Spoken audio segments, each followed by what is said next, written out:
1988ರಲ್ಲಿ VP Singh Janata ಪಾರ್ಟಿಯ ವಿವಿಧ ಕವಲುಗಳನ್ನು ಒಗ್ಗೂಡಿಸಿ ಜನತಾದಳವನ್ನ ರಚಿಸುತ್ತಾರೆ. ಜನತಾದಳವು ಭಾರತೀಯ ರಾಜಕಾರಣದಲ್ಲಿ ಹಾಗೂ ಕರ್ನಾಟಕದ ರಾಜಕೀಯ ರಂಗದಲ್ಲಿ ಉತ್ತುಂಗದ ಸ್ಥಿತಿ ತಲುಪಿ ಹಲವಾರು ನಾಯಕರನ್ನ ಭಾರತದ ಪ್ರಜಾಪ್ರಭುತ್ವಕ್ಕೆ ಕೊಡುಗೆಯಾಗಿ ನೀಡುತ್ತದೆ.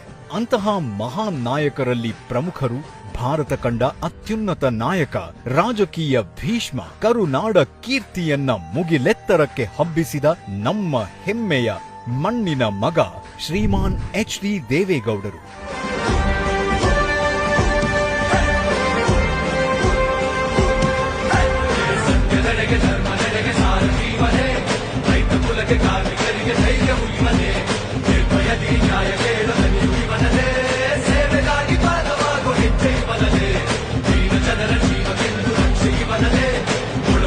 ಹೋರಾಟದ ಬೆಳಕು ಇವನದೇ, ಎಂದು ಮಳೆಯದಂತ ಗರ್ಭ ತನಗಿದೆ.